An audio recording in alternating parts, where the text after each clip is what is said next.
Time now for Michigan's #1 outdoor radio show, Mike Avery's Outdoor Magazine. Mike Avery has covered the outdoors in Michigan for more than 4 decades, and that tradition continues today.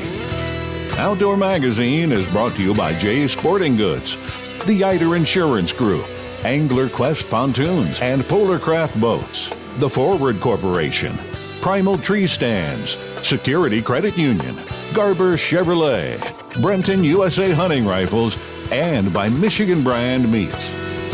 Now, here's Mike Avery.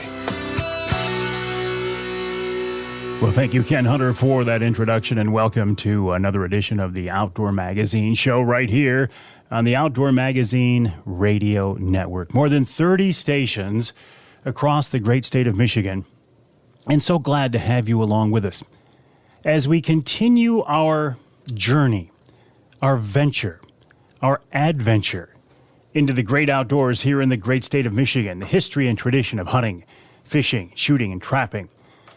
All things outdoors, all things fun, all things biologically sound, all things biologically necessary, and even ordained by God, if you want to go that route, and I'm happy to go that route. How are you? What have you done since we last talked? Have you had a chance to get out and do anything fun?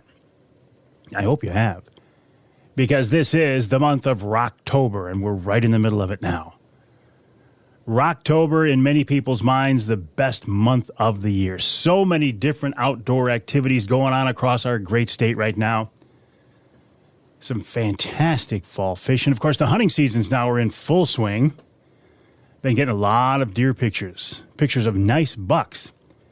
But what is a nice buck, right?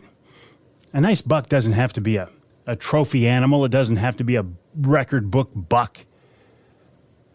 Whatever you decide to harvest should be, and in my mind is, a trophy. If it got you excited enough to let an arrow fly or to pull the trigger, then it's a trophy. And if you're not going to be excited by it, and you're not going to be proud of it, and you're not going to want to show it off to your buddies, then wait. Wait for something else. But whatever you harvest, be proud of it. It is a trophy. It's putting venison on the table for your family.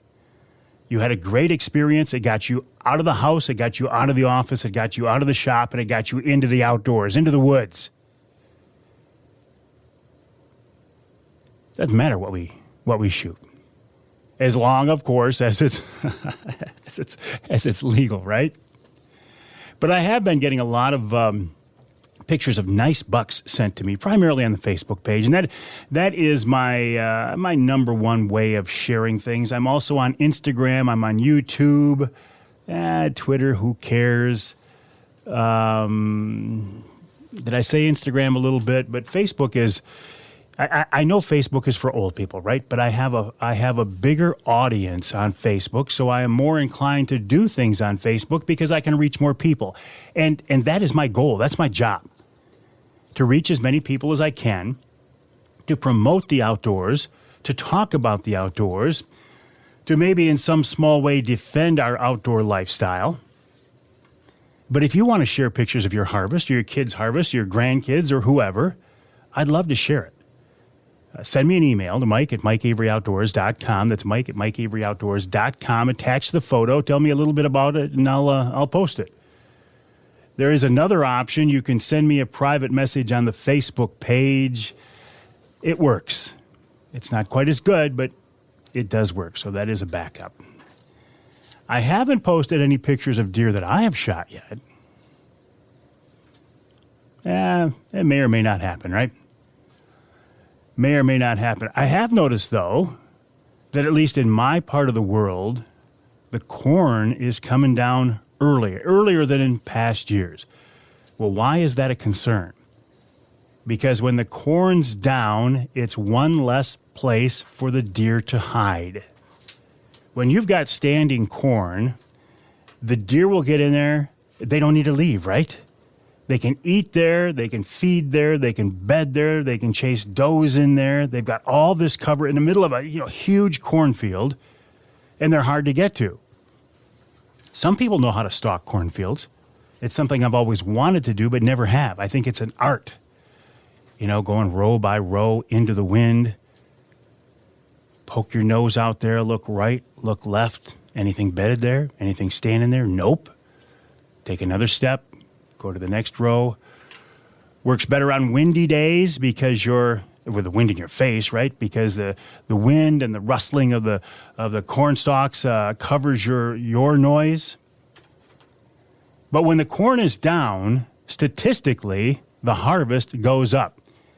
And as I was saying, in my part of the world, in my part of the state, the corn is coming down daily. So that's good news for deer hunters. Also good news for pheasant hunters. Same thing. Birds get in the cornfields, they hide. Now, pheasant hunting these days is not what it used to be in Michigan, unfortunately. But the traditional Michigan Lower Peninsula pheasant season opener is coming up here in just a few days. Used to be a big, big deal. When I was a kid growing up on the west side of the state, there were 3 holidays. There was Christmas, November 15th, the opening day of deer season, which back then, that was the opening day of deer season. There weren't all these other special seasons and youth hunts, which I love. And the early doe harvest, there wasn't any of that stuff. We didn't bow hunt, so November 15th was the day. And then there was October 20th, the opening day of pheasant season. Man, we used to have a lot of pheasants. Now, I'm not old enough to have hit the true heyday of pheasants in Michigan. But there were enough of them around where they were a lot of fun. You could go out and put up a bird or two every day, even for a young kid. I learned so much in the pheasant fields with my dad and with one of our English setters. When I was a kid, real early, real young, he put a 20-gauge single shot in my hand, and we would go pheasant hunting, walking. The weed fields, the corn fields, down around the swale behind the house. I learned about how to handle a gun safely. Such things that seem minor now as to how to cross a fence with a gun, right? How do you do that? Well, you don't. You put it down or you hand it to somebody else. Then you cross the fence. Then you pick it up. And it seems like a minor thing, but if you've never done it before, it's all part of this learning process. I learned that when a bird went up, back then the roosters would cackle.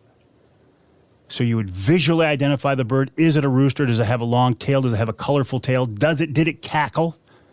Now they don't cackle so much, so we don't have that going for us. There was no finer sound in the outdoors in Michigan than a cackling rooster getting up in front of you. I learned safe shooting zones, right? You can shoot straight away. You can shoot a little bit to the right. Say if my dad and the dog were on the right, I could shoot a little bit that direction, but not very far. But I could shoot off to the left because there was nothing there. And once he was convinced that I knew what I was doing on my own, which was probably not quite the legal hunting age back then, but the statute of limitations is over. I can't get in trouble for it now. I would go out with one of those English setters with that single shot 20 gauge, just me and the dog, and try to kick up some birds. And we almost always did. Now, did I hit them? Not very often. In fact, I got more than one dirty look from that dog. Like, okay, I did my work. I'm out here running around. I got burrs all over me. My tongue's hanging out. I put up a bird in front of you. I got up to it. I pointed it. You were ready to go. We walked in. We flushed it. The bird flew up right in front of you, and you missed it. I know those dogs were pretty disappointed in me. But it sure was fun. And there were enough birds around that I, as a kid, could miss quite a few of them and still occasionally come home with one or two. It was a great way to grow up. There aren't as many kids these days in Michigan hunting pheasants as there were because there aren't as many pheasants in Michigan as there was. But, there's more turkeys. I didn't grow up hunting turkeys because there weren't any. Well, now they're all over the state, although their numbers are down a little bit.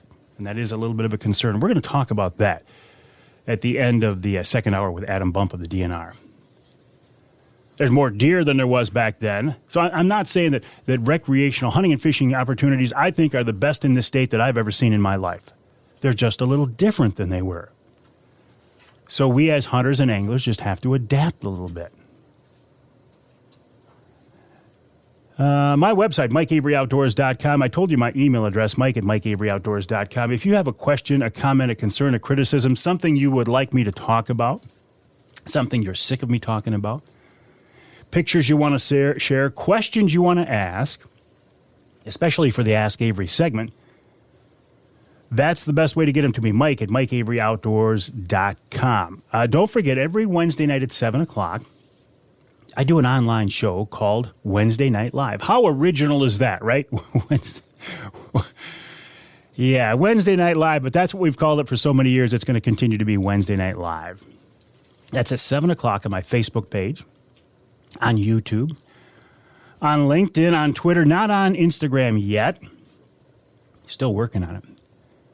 But I would encourage you to join me there. It's a good chance. You know, the radio show is fun. I love this radio show. But it's kind of one-sided, right?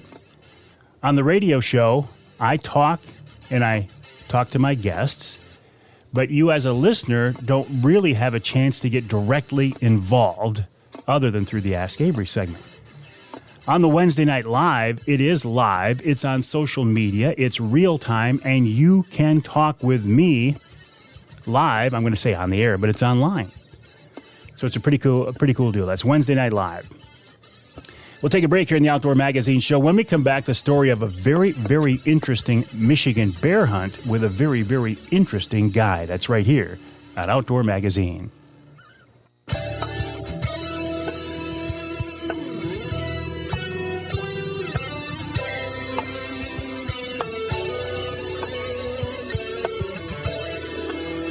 You can hear the Outdoor Magazine show in Flint on Sports Extra 1330 WTRX. WTRX was my second radio affiliate some 30 years ago, 35 years ago. So to be on there now is really actually pretty cool. You can also hear the show in Alpena on WZTK, that's 105.7 FM. And you can hear us in Marquette on WDMJ 1320 AM. This segment of Outdoor Magazine is brought to you by Boning Archery. Michigan-based Boning has been a leader in the archery industry since 1946. And they continue to innovate today, to come up with new products, new manufacturing processes. You know, it would be so easy after 3/4 of a century just to sit back and ride it out. But no, the folks at Michigan-based Boning aren't wired that way. They continue to push towards the future. They continue to grow the sport of archery, both for target archers and for bow hunters. I would encourage you to check them out. Their website is boning.com, BOHNING, boning.com. If you have heard this show at all, you know that I love to bear hunt. It's one of my favorite outdoor activities. But I've never thought of bear hunting the way Spencer Kloc went bear hunting this year. My bear hunting in the past has always been over bait. I've never run bears with hounds. I have nothing against it. I've just never done it. And the reason I've never tried anything other than over bait is I've always been told, well, you know, in Michigan, it's really impossible. That's about the only way. Hounds and bait are about the only way to shoot a bear. Well, Spencer Kloc decided he wanted to do something different, and he wanted to prove it could be done. And he's with us now on the Outdoor Magazine phone line to talk more about that. Spencer, welcome to the show. How are you? Spencer, welcome. How are you? Good morning, Mike. How are you? I'm doing great. So listen, I want to hear the story here, but first I want to know the backstory. What made you decide to go a different route than 99.9% of Michigan bear hunters? Well, that's an interesting question. I've always kind of used my my moral and ethical compass to kind of act as a driving force in my hunting. And just for my own moral reasons, I thought that kind of a true backcountry, no bait, no hound, self-guided hunt was kind of the way that a Michigan black bear hunt should be done. And so I decided to give it a shot. And according to the Michigan.gov Black Bay Hunter Survey, it's something that less than 1% of hunters try to do every year. So it's certainly not easy. And I knew that going into it. I knew it was going to be difficult, and I had a lot of people that were doubtful. But like I said, I just kind of felt like it was the way that the hunt should be done. Well, and I respect that. So what kind of preparation goes into a hunt like this? Well, there's a lot of research. I drew the tag kind of unexpectedly, and so I spent most of the summer kind of preparing and researching. I used a lot of online scouting tools. The Michigan-Hunt site is a great tool for scouting different cover types and habitat. So I spent a lot of time on the online maps looking for natural food sources, habitat, travel corridors, things of that nature. I knew that early in a bear's summer, they are mostly on soft mast, and then as the temperatures start to change and we close in on winter, they move to the hard mast, which would be acorns in this case. So I spent a lot of time scouting for large oak stands with producing acorns that had habitat in close proximity. On top of that, of course, we decided that we were going to do this out of a tent. So we had a lot of time spent just prepping our gear. All of our food was kept on ice for the entire time that we were there, which was almost 2.5 weeks. So we had a lot of logistics that went into the hunt prior to it. But to be honest, there's only so much that you can gather from looking at online maps and doing research. You really just have to get your boots on the ground and figure it out once you're there. What season and what area were you in? I drew a tag for the Amasa unit. It was the second hunt period. I was close to the Teepee Lake, Paint Lake area south of Kenton in the UP. So you decided on this area by doing some preseason scouting as much as you could. When you get into the area, then what happens next? How do you go about it? Well, it's interesting because I had gathered, I had quite a plan lined up. I was going to hunt these acorns, hoping that nobody else was on them because most of the hunters would be bait or hound hunters. Once I was there, like I said, everything kind of looks different. So the first 2 days of this hunt, which was planned to be a 16-day trip, the first 2 days were spent mostly scouting. And I real quickly figured out that the bears just weren't on the acorns yet. For the first 10 days that we were there, the temperatures were in the 80s. It was hot. It was sunny. And I just don't think the bears had made that transition from the soft mast to the hard mast yet. So my plan, this big plan that I had going into the hunt kind of got skewed early on, and I just had to figure it out. Over the next 10 days, I put on almost 65 miles on foot. And like I said, there's only so much scouting that you can do ahead of time. And actually, I hadn't made a trip up to the UP just because of my work situation. So my hunt was the beginning of my scouting as well. My scouting and my hunting kind of overlapped.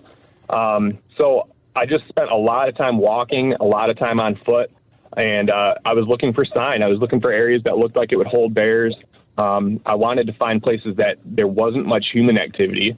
Just because I was kind of the oddball here, I was stacking the odds against myself. I was dealing with hound hunters and bait hunters the whole time. And so I was trying to get myself into a position where there was no sign of other human activity, where I knew I was kind of in there alone and could have the bears in their own natural environment. So 10 days into it, it took me that long. I found two very promising locations. They had a lot of old sign, a lot of fresh sign. I knew a bear was there, just because of, it wasn't just one pile of scat. It was over a time period. You could see some scat had been rained on, some was fresh. So I knew there were bears there.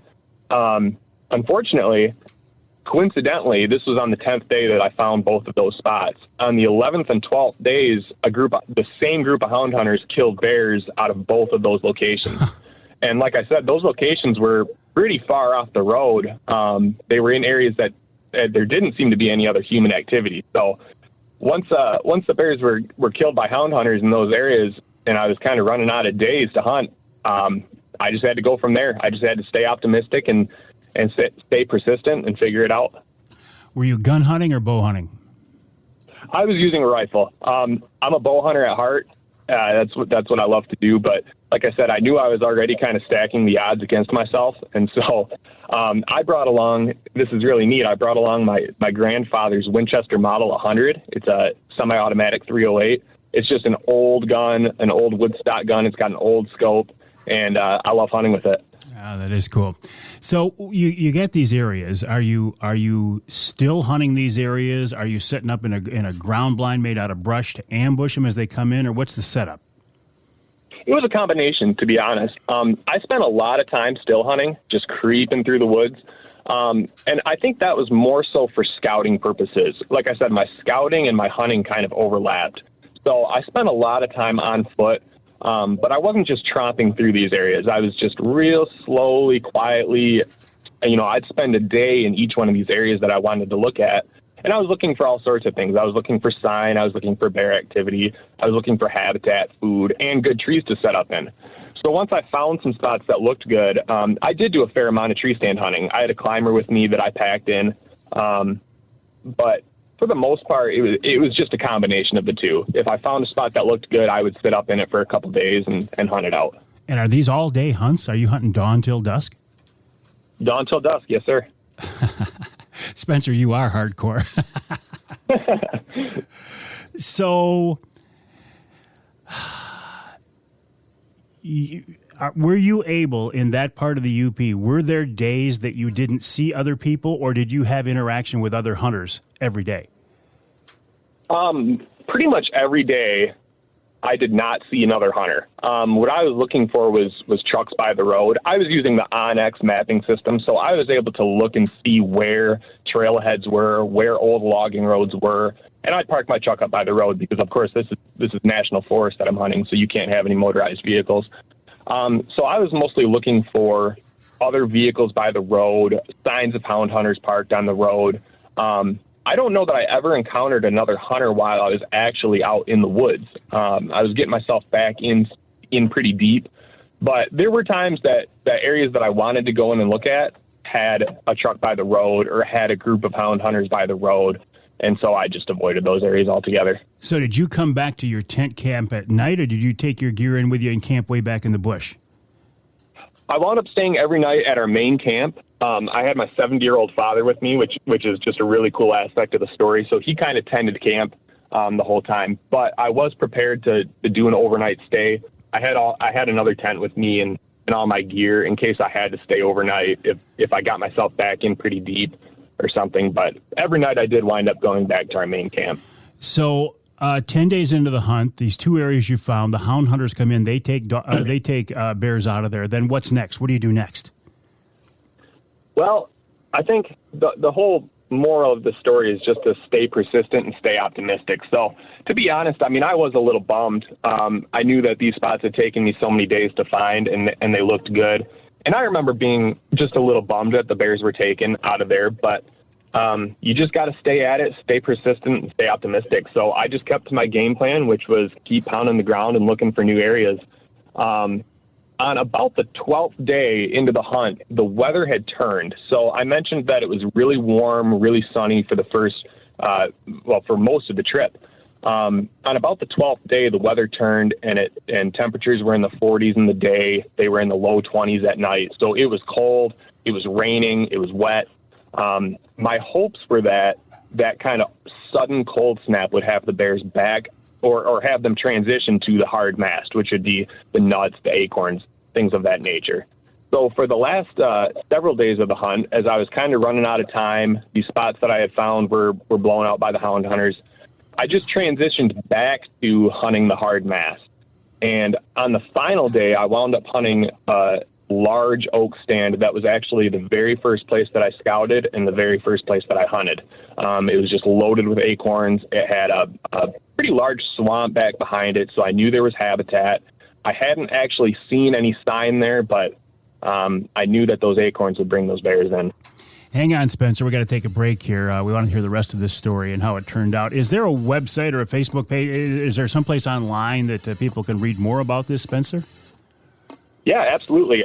My personal Facebook, I have the story posted, and also on the Michigan Bear Hunters Facebook page, I have the story posted there as well. Wonderful. Hang tight, Spencer. We're talking with Spencer Kloc, a guy who decided to go bear hunting in Michigan the hard way. I mean, the really hard way. And you can hear he had a lot of challenges and some disappointments, as are to be expected. We'll take a break, hear the rest of the story right here on Outdoor Magazine.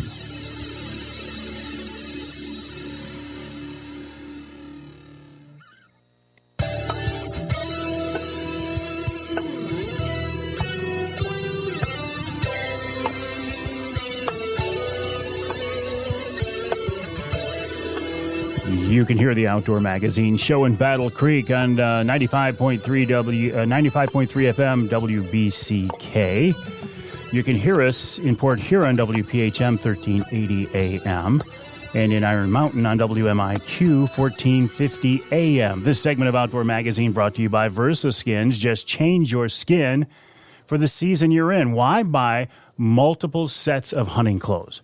Why not buy one good quality, warm, well-made, weather-resistant suit and snap on and zip on different camo patterns, from blaze orange to snow camo to waterfowl hunting to deer hunting. In literally less than a minute, you can change the skin for the season you're in. Check them out online at versaskins.com. That's versaskins.com. Right now, though, we're talking with Spencer Kloc. You can learn more about Spencer on his Facebook page, and Kloc is Kloc. Spencer, I'm on that page right now. You are indeed a hardcore hunter. You've got some real nice bucks on your page, but this story is about bear hunting. How did the hunt end up? Well, on the final day of the hunt, coincidentally, it was the 16th day. It was scheduled to be our very last day there. I just chose, like I said, I chose to go back to this large oak flat that had habitat in close proximity. There wasn't any fresh sign there, but with the cold snap, I was hoping it would have those bears coming into the acorns. So I went in and set up in this spot. And this is kind of a funny part of the story. At 12:57 in the afternoon, I sent my dad a text. And I should mention, we had no service for the entire time that we were up there. But I just had a little sliver of service on my phone when I was up in the tree. And so my text at 12:57 read, "In the oak flats for the evening. I'm not sure about my tree. It looked good from the ground, but not so much now that I'm up in it. Last night, say a prayer." So shortly after that, I had a rabbit in distress call with me, and I'd been kind of playing around with it all week. I've read that you can call in black bears that way, so I wanted to give it a shot. It was fitting for the style of hunt that I was doing. So probably around 2 p.m., I let out a couple long, drawn-out sessions of this rabbit in distress call. Now, at 3:36 p.m., I got a text back from my dad, and little did I know he had actually answered hours earlier. But his text read, "I've been praying that God will grace you with a bear. It's relatively early. Change trees if you need to." Now, I was in the process of writing the text back to my dad that says, "I'm thinking about it." This was at 3:36 p.m., and I kind of heard a huff behind me. And I looked around, and I should mention it was a south wind. It was directly in my face, and I wasn't paying much attention behind me because after 16 days without a shower, you'd think that whatever animals behind me would be in the next county over, you know. So I heard a huff behind me, and I looked around, and I didn't see much. And I kind of went back to writing out this text to my dad, and I heard another huff. And I looked down, and out of the corner of my eye was this bear standing pretty much at the base of my tree. And when I went up the tree with my climber earlier in the afternoon, I had kind of wrapped up and left the ratchet strap that I used to tie the two halves together. I had left it at the base of my tree. And that bear was nosing around, kind of nibbling on my ratchet strap. And I remember just kind of freezing, and I was like, holy cow, there's a bear. You spend 16 days chasing a bear and just seeing sign here and there, it almost feels like you're chasing a ghost at that point. So when I saw it, I just kind of froze, and I was like, oh my gosh, there's a bear. And I didn't really know what to do, to be honest. My rifle was laying across the armrests of my climber, and it was so still on that day that I knew if I moved, he would hear me and he'd be gone. So I just kind of froze, and after he was done nibbling on my strap, in one swift motion, he kind of put his front paws up on my tree. And at this point, I was looking at him through the rungs of my climber. And again, in my head, I remember just saying, like, man, this could get interesting real quick. And he kind of looked around for a few seconds, and again, in just one swift motion, he started coming up that tree. And at the point that he got the highest, he was probably 6 to 7 feet from my boots. And he was just barrel wrapped around this tree looking around. And the only thing that I can think is that he wasn't afraid of my human scent. I must have smelled like campfire smoke or breakfast sausage or something that didn't have him fearful. And so when he was in the tree, I used the opportunity to kind of scan the landscape. Because I wasn't hunting over bait, I didn't have an identifier log cut to length so that I knew how big this bear was. So I was scanning the landscape, looking for any other bears, looking for cubs, looking for a mom. I really wanted to make sure that I was shooting a mature boar at this point. So he hung out in my tree for a couple seconds, and I think he must have eventually caught on to, like, something isn't quite right. And he shimmied back down and just walked right away from me. And I got this all on video, which is really cool to be able to go back and replay it.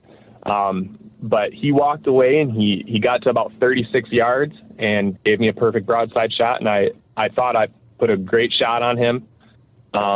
And I should mention, I don't really get buck fever too much anymore. I tend to get the shakes after I shoot the animal. But when I saw that bear, I mean, I was shaking like you wouldn't believe. Spencer, I don't. So it was a wonder that I was able to get up. Listen, we're out of time on this, but the fact that you did this on your own, without bait, without hounds, 16 days in the Yoop, brought this bear in with a rabbit distress. I think this is an incredible story. Congrats to you. Yes, thank you. And if folks want to see the pictures of this, they can go to Spencer's Facebook page, Spencer Kloc, Kloc. What a great story. A story of perseverance, thinking outside the box, being willing to put your time in. I think this is fantastic. We'll take a break here in the Outdoor Magazine show. When we come back, we'll wrap up this first hour with Tom Campbell of Woods and Water News. That's be a great story for Woods and Water.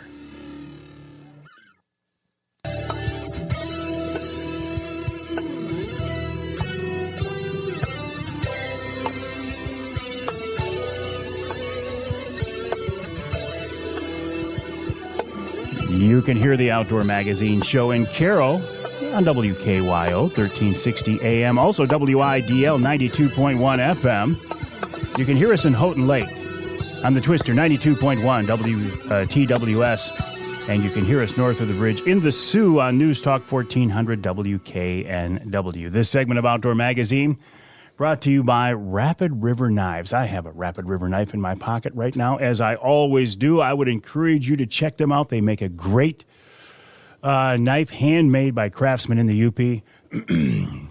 Skinning knives, fillet knives, gutting knives, pocket knives, kitchen knives, axes, hatchets, you name it. Check them out online at rapidriverknifeworks.us. That's rapidriverknifeworks.us. Or better yet, stop by their showroom on US 2, just outside Rapid River. Tell them the big guy sent you, rapidriverknifeworks.us. I was thinking, as I was in the previous two segments talking with with Spencer Kloc about his do-it-yourself UP bear hunt, on what a great story it would be for somebody who can really go into more in depth. And the first people I thought of were the folks over at Woods and Water News. So when we get off the air, Tom Campbell, I'm going to send you the contact info for this kid. It's a great story, and you guys at Woods and Water News are known for telling great stories. Well, fantastic, Mike. We sure do appreciate that. That's great. Yeah. So what's going on in your world right now, Tom?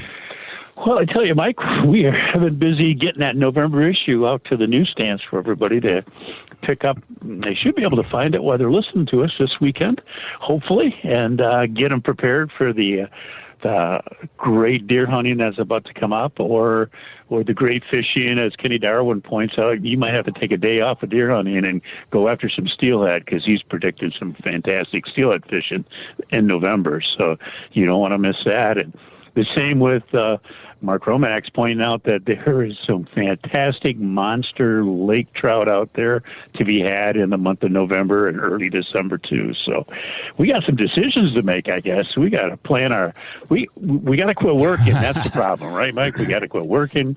We got to get out there and fish and hunt every day, and I think we'd be a lot happier. And we'd be happier. Yes, we might not. We might have some bills to pay, but we'd be happier. But isn't it just amazing how there seems to be no end to our outdoor opportunities here in Michigan? I don't care what time of year it is. Yeah, absolutely. I was just talking to some guys that had ran into some woodcock the other day and had a great hunt. So we've got that happening as well. And of course, for us people that were born and raised in the Thumb of Michigan, we know October 20th is coming up, and that's like, the opening day of pheasant season is just a fantastic feeling, fantastic tradition for all of us as well. Well, I just happen to have a mutual friend of ours standing by in the wings. After the top of the hour, Tom Lounsbury is going to join us here on the radio show to talk about pheasant hunting in Michigan. He is the icon of pheasant hunting. He is fantastic. I've been up with Tom a few times, up to the Thumb, up to Cass City, hunting his farm, and it's fantastic. And it's what we grew up on. It's like what it was back in the 70s when we were high school kids, and just had a great time hunting pheasants. So it's always exciting, and Tom will fill you in on that for sure. Hey, have you had a chance to get out deer hunting yet? It's been sparse, and I told myself I wasn't going to do those half-hearted hunts, so I've kind of backed off a little bit. I mean, I'm committed. If you're going to go hunt, you're going to go hunt. You're not going to go out there and say, "Oh God, I got to do this," and leave your stand in an hour and a half. It's probably screwed up the hunting for a couple days. So, not a lot, but the few times I've been out, it's been a lot of visuals, a lot of sight, a lot of seeing deer.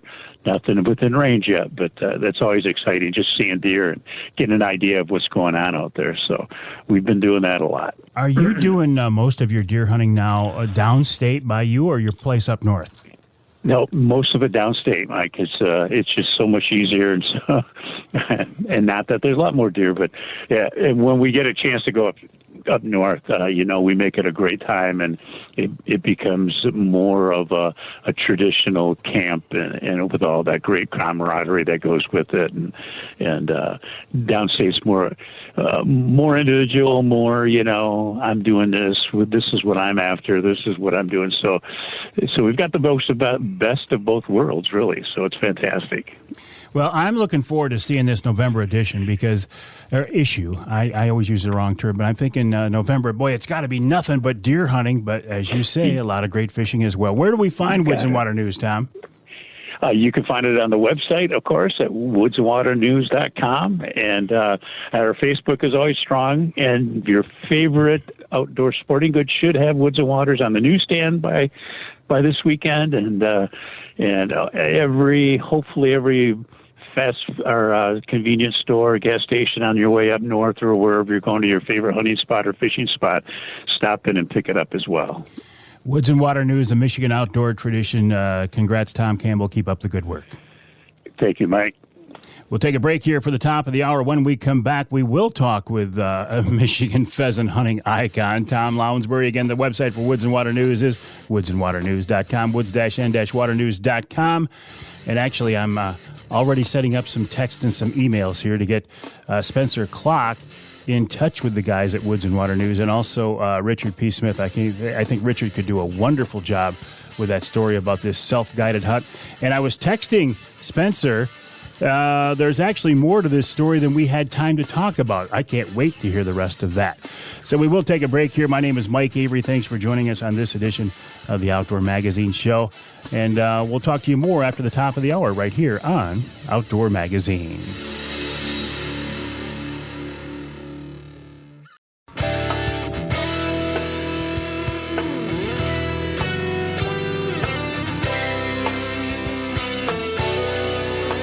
Time now for Michigan's #1 outdoor radio show, Mike Avery's Outdoor Magazine. Mike Avery has covered the outdoors in Michigan for more than 4 decades, and that tradition continues today. Outdoor Magazine is brought to you by Jay's Sporting Goods, the Eider Insurance Group, Angler Quest Pontoons and Polar Craft Boats, the Forward Corporation, Primal Tree Stands, Security Credit Union, Garber Chevrolet, Brenton USA Hunting Rifles, and by Michigan Brand Meats. Now, here's Mike Avery.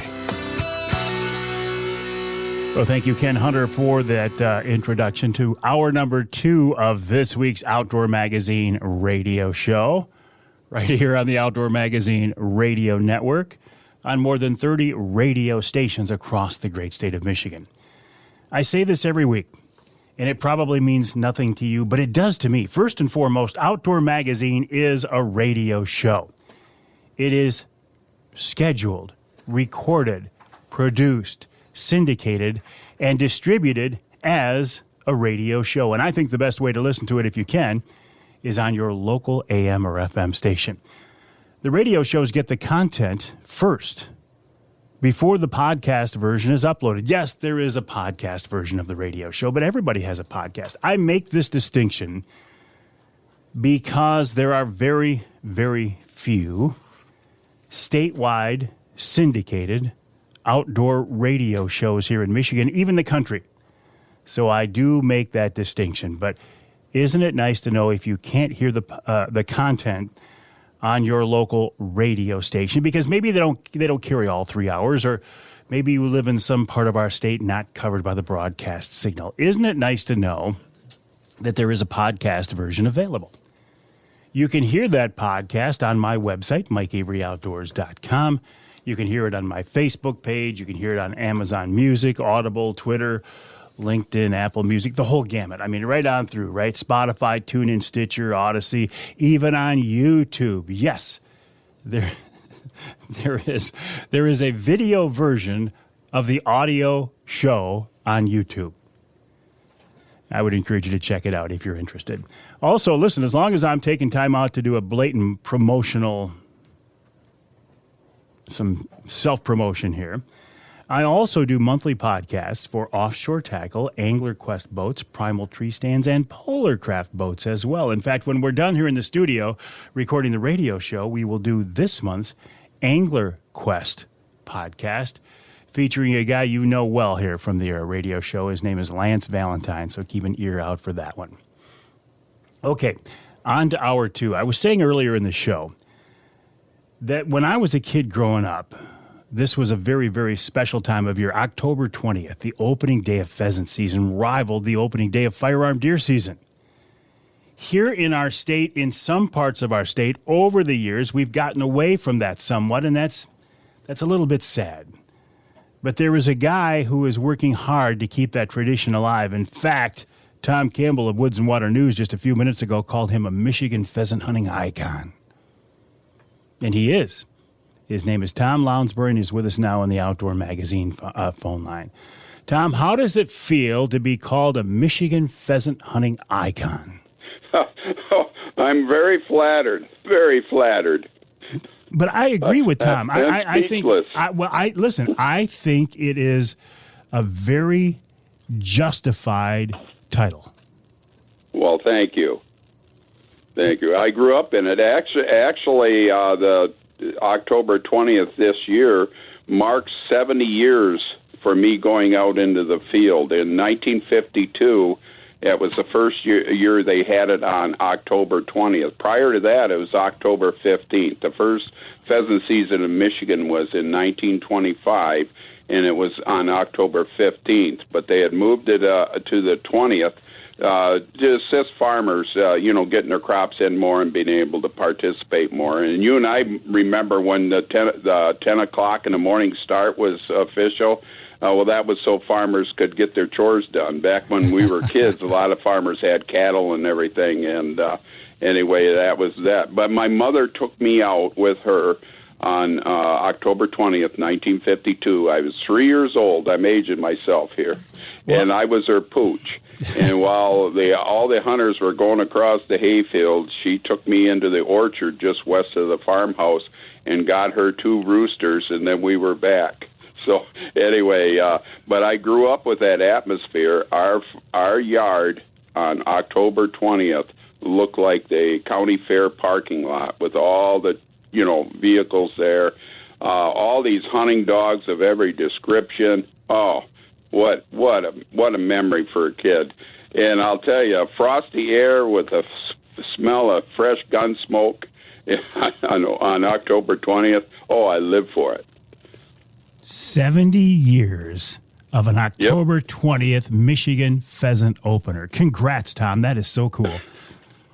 Yeah, I live for October 20th, it's a tradition here. I have a lot of guests that come on October 20th, and I'm definitely trying to follow up on what I remember and how I grew up.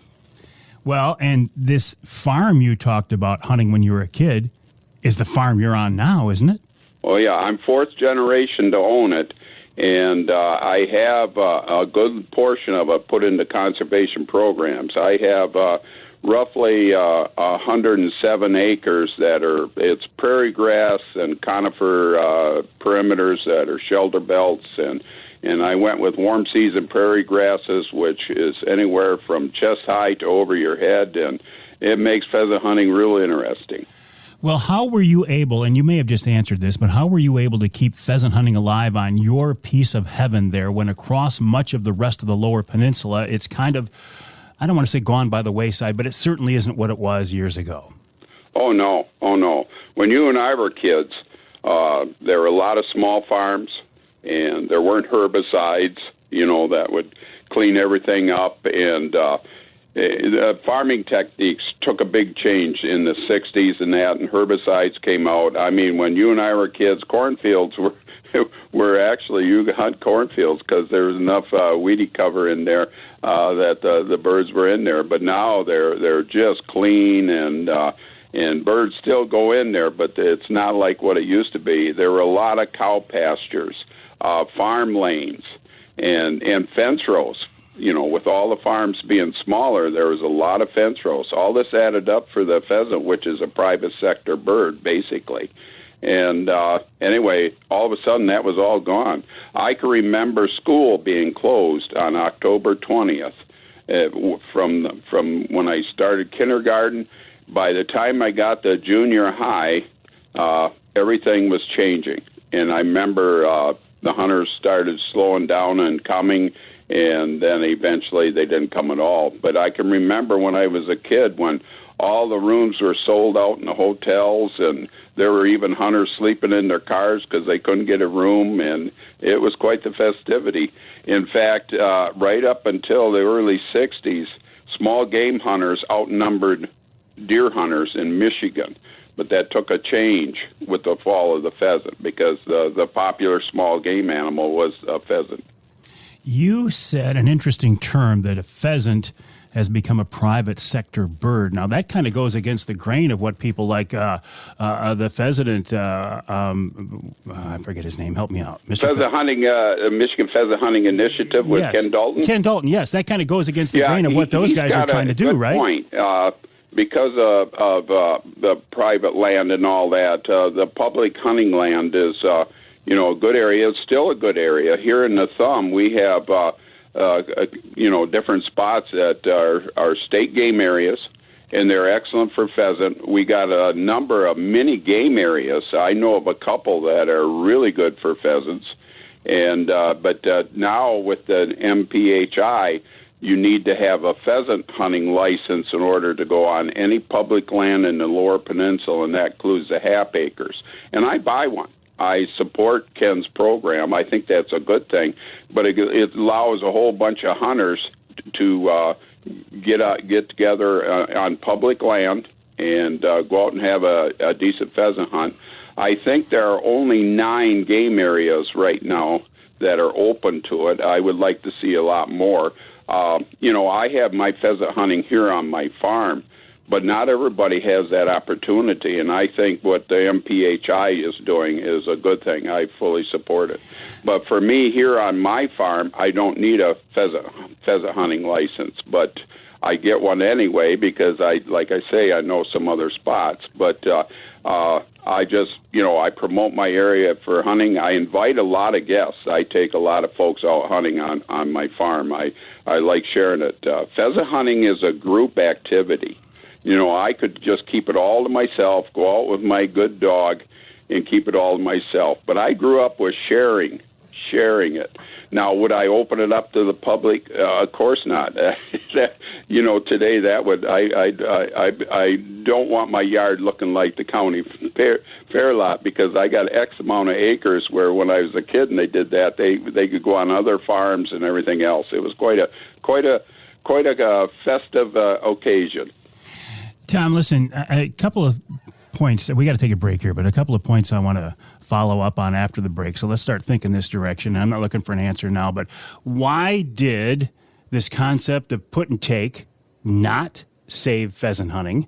And why did Sichuan pheasants not save pheasant hunting? I'll ask Tom to mull that over during the break. We're talking with Tom Lounsbury, a guy who is, he is a Michigan pheasant hunting icon, but he's been doing it for 70 years. You learn a lot in those 70 years, and Tom certainly has, and he's not afraid to share that info with others, and that's why I love talking pheasants with Tom Lounsbury here on Outdoor Magazine, and we will do that after a quick break. We'll talk about put and take, Sichuan pheasants, Michigan Pheasant Hunting Initiative, and more right here with Tom Lounsbury on Outdoor Magazine.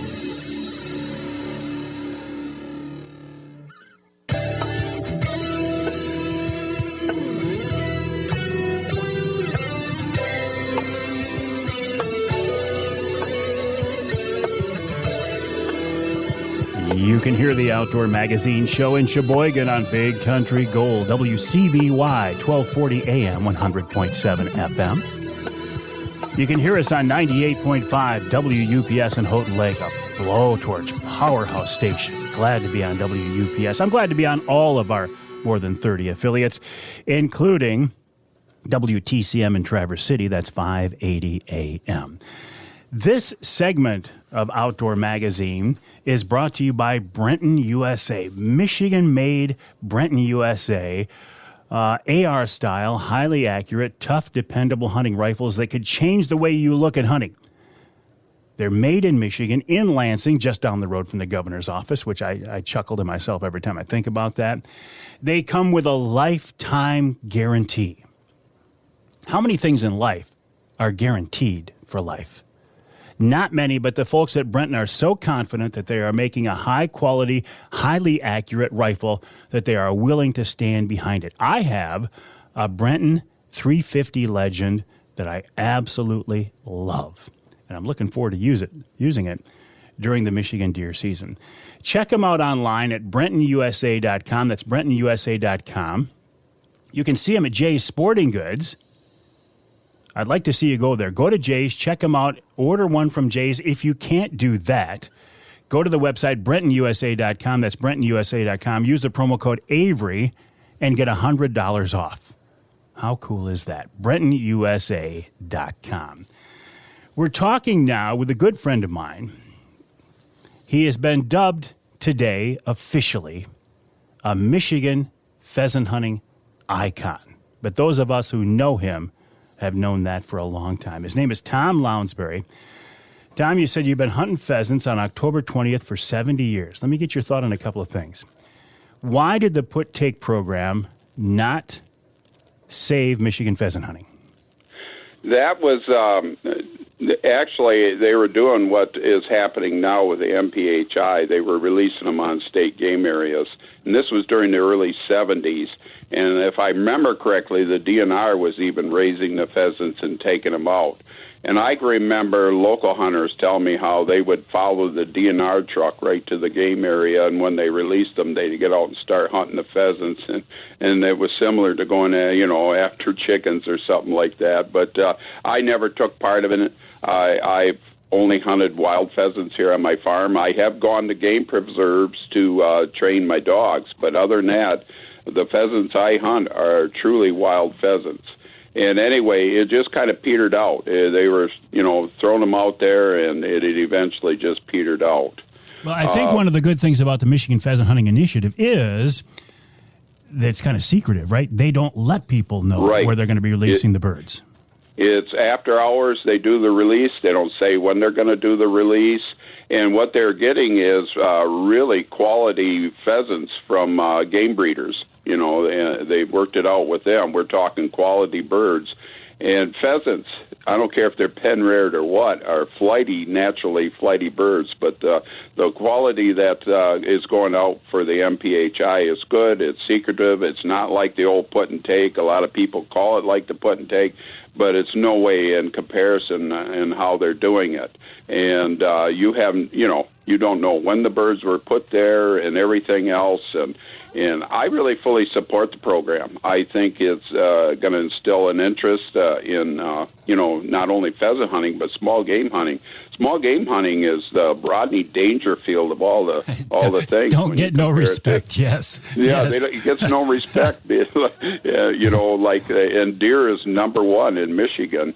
And it's well earned. I love my deer hunting, but boy, when pheasant season's on, I live for October. And what beautiful colors this year. Oh, I know it. But listen, I don't want to get too far off track, and I want to come back to this whole concept of big game hunting versus small game hunting because I think it's an excellent topic. But let's go back to pheasants here for a minute. Yes, let's talk about Sichuan, the Sichuan bird. Now, the Michigan DNR had high hopes for the Sichuan bird because they thought it would live in a different habitat, more of a wooded habitat than the old ringneck. But that didn't work either. Why? No, a pheasant is a pheasant. I'm not a wildlife biologist, but I've had nearly a lifetime observing, pheasants, and they called it the blackneck. Actually, what they were releasing was half ringneck and half Sichuan, but they had the Sichuan's black neck. I don't think they ever released any pure Sichuans. But I welcome the wild genetics. I mean, the pheasant we have in the thumb, what they released in 1917 when they first released pheasants here in Michigan, it was a mongrel to begin with. They got it from game breeders, the pheasants, and the game breeders had actually got eggs from England, which was a mixture of breeds. So the pheasant we have here is what I call the ringneck. It's not the Chinese ringneck. It's got Chinese ringneck bloodlines in it. But I welcome the genetics of the Sichuan. But the Sichuan never did what the DNR was saying it was going to do. It basically went where pheasants go and stayed in basically pheasant habitat. And when pressure gets on, I've been known to find ringnecks in woody cover when the pressure's on. So anyway, it just didn't add up for me. I appreciated the genetics. I certainly did not appreciate them putting such a focus on it because I remember in the early 90s, I think is when this was taking place, they were releasing these birds and they were saying, oh, they're doing fantastic. Well, at that point in time, there was a lot of set-aside through CRP. A lot of farmers had that. And what we had was a natural reproduction of wild birds that people were saying. And some individuals with the DNR were trying to make everybody think, well, that's because of our Sichuans, when it was actually wild ringnecks. But I welcome the genetics. I've seen that change in the pheasants that I shoot today because the genetics are there. Before the Sichuan, all the pheasants had black toenails, hooks on them, ebony. And the Sichuan now, with the Sichuan influence, you see them now with ivory, toenails, as well as, you'll every now and then you'll pick one up. It's got like a green sheen to it. Instead of that powdery blue, it'll be like an emerald green. And I know that's the Sichuan influence. And I certainly welcome the true wild genetics, but it's the way it is. No, the Sichuan, I applaud the DNR for making the effort. I appreciate that, but it wasn't the bird that they thought it was. And I appreciate your insight on those. Let's go back to your thoughts on the fact that small game hunting is getting left by the wayside. And I am as guilty of promoting this as anybody because I talk about, bear hunting and I talk about deer hunting and turkey hunting somewhat. But the rabbits, squirrels, when I called you the other day, Tom, I couldn't get in touch with you because you were out squirrel hunting. It's overlooked, isn't it? Yep. I had my granddaughter, and she had a friend of hers, another young lady that had never hunted and wanted to see it. My granddaughter, she's 18 now. She shot her first squirrel when she was 8 years old. I think it's a beautiful atmosphere to get young hunters out, is going after squirrels. I have a couple of squirrel dogs. I have a mountain cur and a black mouth cur, and boy, you want to have fun squirrel hunting, go out with a squirrel dog. So anyway, I live for each of the seasons. I've been an avid squirrel hunter ever since I was a kid. and it's its own atmosphere. I found out if you're a good squirrel hunter, you're not too bad at deer hunting. There's a lot of similarities there. Patience, hitting your mark, and being able to move in the woods. And, squirrel hunting. In fact, all my 3 sons, the first game animal any of them ever shot was a fox squirrel here in the thumb. And then they worked their way up. I think, to me, for my kids and even my grandkids, I start them on small game hunting and then go into the deer. And I've taken kids out pheasant hunting with their dads. And, that's a great way to introduce kids, get them out with pheasant hunting with the dogs out there and everything like I grew up with. I enjoy doing that. And there's a whole bunch of times that when I've had a father and the kids, it's the dad's first time pheasant hunting as well, which tells you something. I find it interesting, too, that you said if you can be a good squirrel hunter, you can be a good deer hunter. My granddad told me that very same thing when I was a kid. So I've heard that now from 2 very wise people. So I'm going to say that must be true. Thank you. Yeah. The squirrel hunting. Deer hunting, to me, it's a short time span in the year. When you figure out the deer season and everything, it's actually a short time span. Where small game hunting goes from the middle of September to the end of March. And that's, for squirrels and rabbits. And I do love my rabbit hunting, too. I call my habitat around here on my farm rabbitat. I love that rabbitat. I love that term.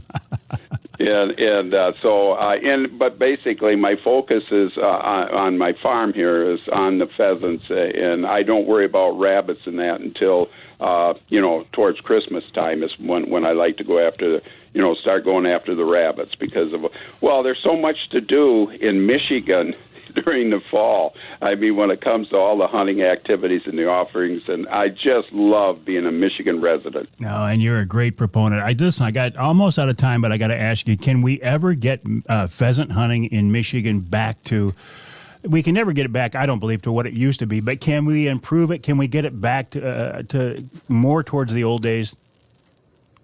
Well, the efforts there, the DNR and I strongly support it, have the Michigan Pheasant Restoration Initiative, where it gets landowners to form cooperatives and work together to do stuff and improve the habitat, on private farmland. Because the bird basically, it depends on a lot of the farmland. They certainly are on state game areas and that are associated with farmland nearby. And anyway, there's efforts being done. Will it ever be the same? Our habitat is never going to be the same as what we had. And that's what the pheasant relies on. It relies on, here in Michigan, a lot of landowners focus on planting trees when they get some ground if they're into the hunting and that. And the pheasant requires grass. And I can state for a fact that since I put the majority of my farm into prairie grasses, it's a good attractant for deer as well as pheasants. In fact, it helps all wildlife, including right down to insects, songbirds, and small game. I shot my first turkey on the farm a year ago, a gobbler, and I've been turkey hunting for 50 years, and it turned out to be my largest gobbler in 50 years of turkey hunting. Tom, I could talk with you for the entire 3 hours of this show, and I don't think we could cover everything. It's always a pleasure to talk with Michigan pheasant hunting icon Tom Lounsbury. We'll talk more about pheasants and turkeys after the break right here on Outdoor Magazine with the DNR's Adam Bump.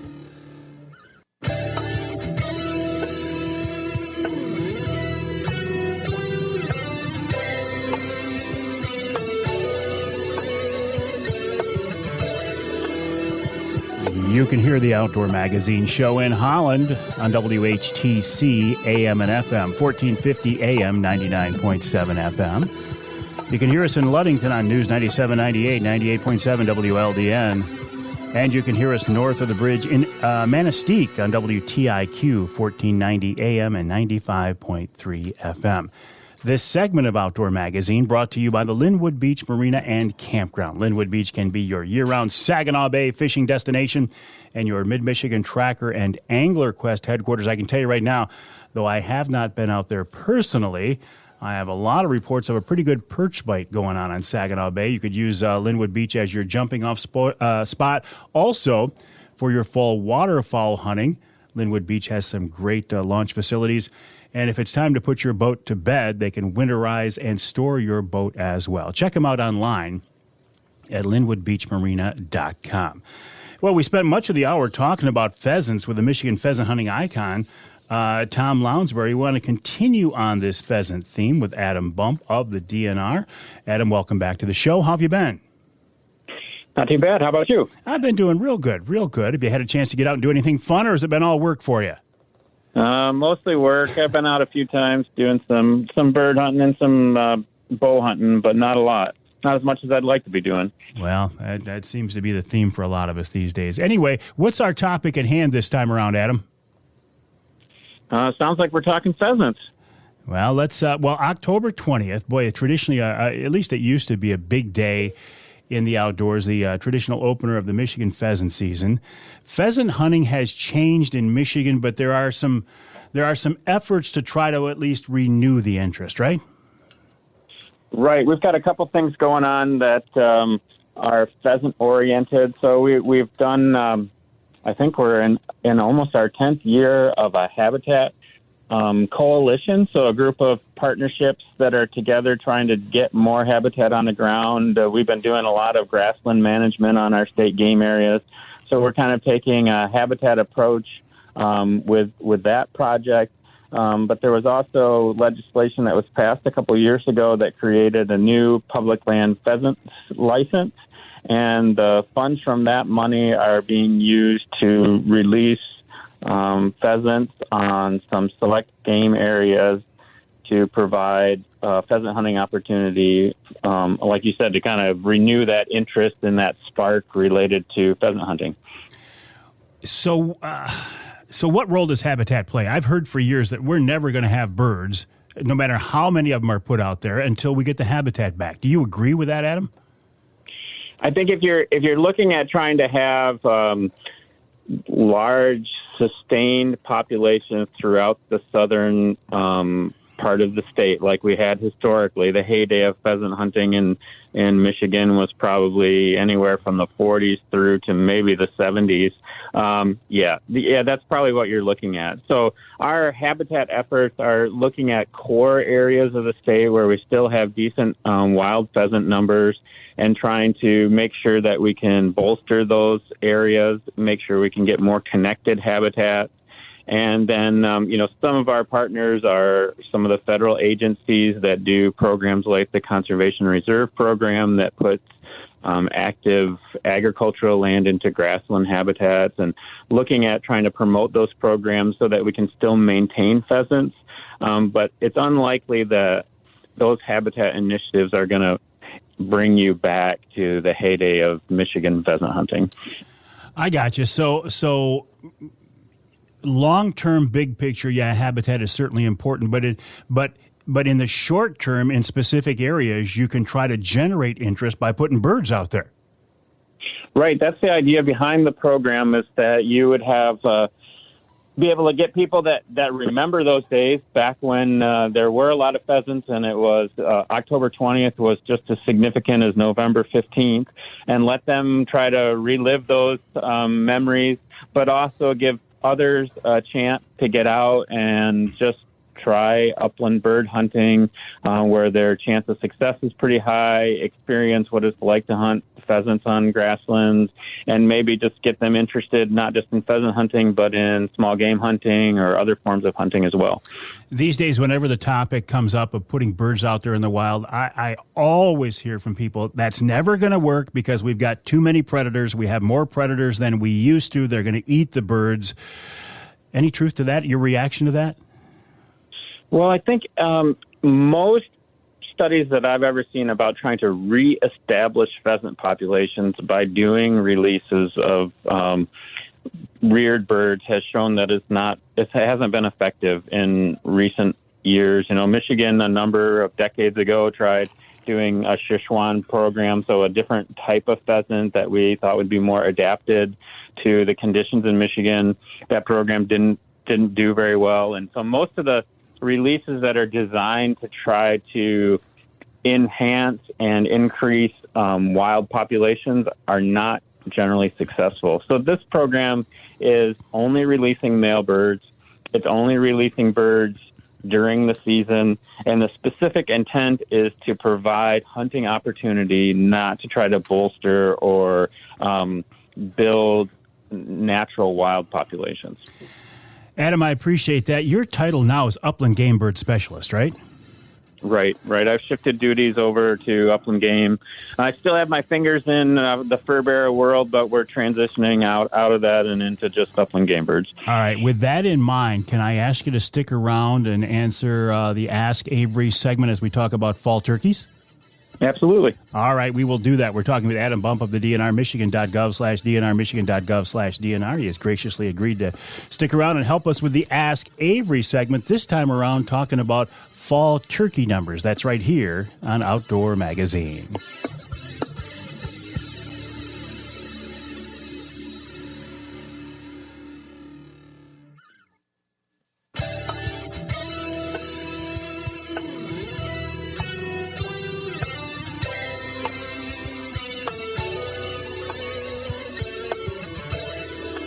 You can hear the Outdoor Magazine show in Lansing on WILS 1320 AM. You can hear us in, let's go to St. Joe, WSJM 94.9 FM, and you can hear us north of the bridge in Newberry, WNBY 1450 AM. The Ask Avery segment is brought to you each week by my friends from Security Credit Union. Security Credit Union loves to work with outdoorsmen and women, and they can help you with your next outdoor adventure. Check them out online at securitycu.org. That's securitycu.org.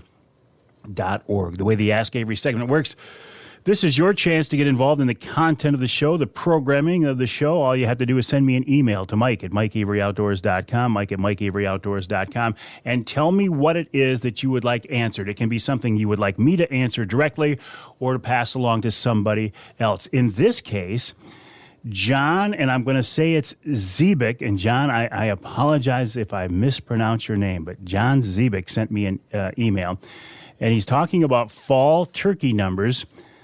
He says, even though bird numbers have dropped a bit lately, it seems the DNR and organizations have done much to bring the turkeys back. I agree.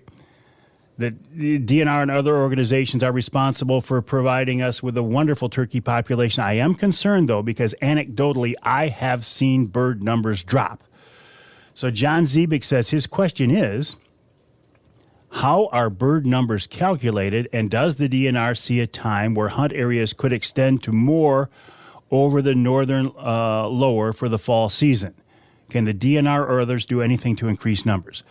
Well, this is a perfect time to pose that question to Adam Bump, who is the DNR's upland game bird specialist, with us now on the phone line. Anyway, Adam, it's kind of a three-part question here. What's your? I know you've seen the question ahead of time. What's your response to these questions posed by John?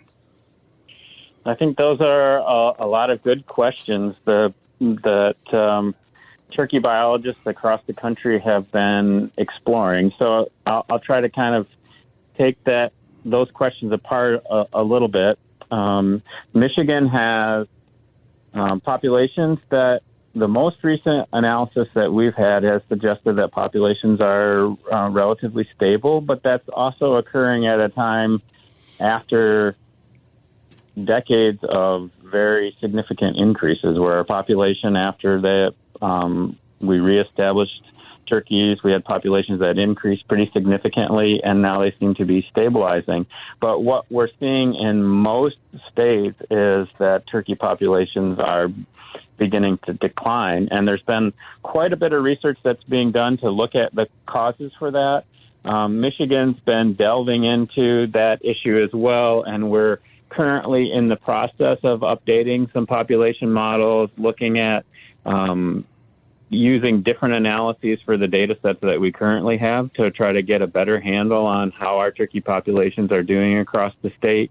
And that will help us make decisions about management moving forward. So we think we probably are maybe a little better off than some of the southeast states, but we definitely have seen that population start to stabilize. And I'm starting to hear more people reporting back what you did, Mike, that anecdotally you feel like your populations in your areas have been declining. So we're trying to monitor that. So that's sort of the population side of the question. For habitat management, we try to actively encourage good habitat management practices across the state.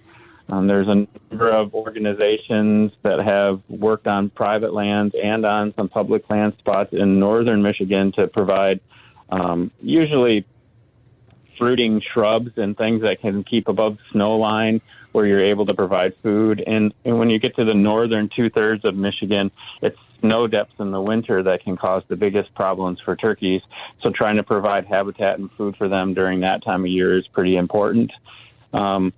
As far as fall turkey population and harvest, our fall seasons traditionally have been based on trying to achieve management objectives. And usually with turkeys, it's not so much overall populations that we want to see populations reduced, but it's more trying to resolve nuisance concerns. So you may have urban turkey issues or local turkey issues where you have winter flocks that cause problems to farmers with open pit silos or spring issues. So we issue fall permits to try to bring those populations into balance.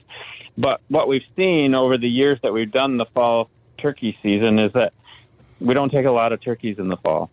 So I think you'll see us taking a look at the fall population, the fall season, what we want to get out of it, what we need to get out of it.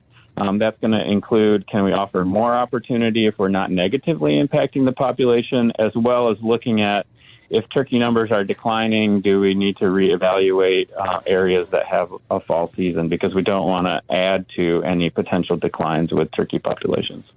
Adam, I appreciate your insight on that. I appreciate you helping us with this week's Ask Avery segment. And I will look forward to talking with you again soon. And good luck this season when you do get out there, Adam. Thanks a lot. I appreciate that. Thanks for having me on. All right. Adam Bump of the DNR, Michigan.gov/DNR, Michigan.gov/DNR. And again, a thank you to our friends at Security Credit Union for making each week's Ask Avery segment possible. Check them out online at securitycu.org. And thank you to John Zebik for asking this week's Ask Avery questions. If you have a question, you can send them to me via email, Mike at MikeAveryOutdoors.com. That's Mike at MikeAveryOutdoors.com. We'll take a break for the top of the hour. When we come back, we're going to talk some fall fishing with Pat Salas of Hook One Charters on the east side of the state.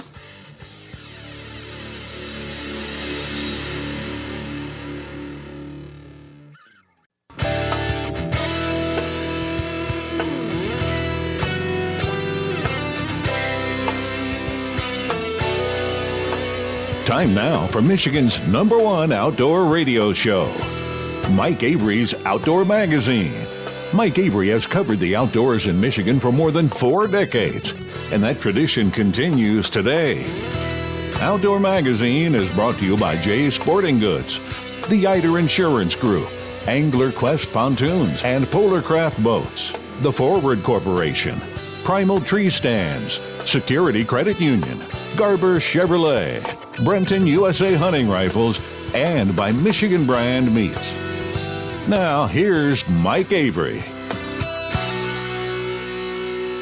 Indeed, this is the big guy, Mike Avery, and welcome to our number 3 of this week's Outdoor Magazine show right here on the Outdoor Magazine Radio Network, more than 30 radio stations across the great state of Michigan. And I was just telling Charlie and I talking here in the studio, Charlie Rude, I said, Charlie, this show so far has just flown by, hasn't it? And he agrees with me, and I'm thinking, there's something very cool and very blessed about doing something that you love. And the reason this show has gone so fast is I love this. I love the outdoors. I love to hunt and fish. I love to talk about hunting and fishing. I love to be able to call this my job, and I have for so many years, and I'm blessed to be able to do that.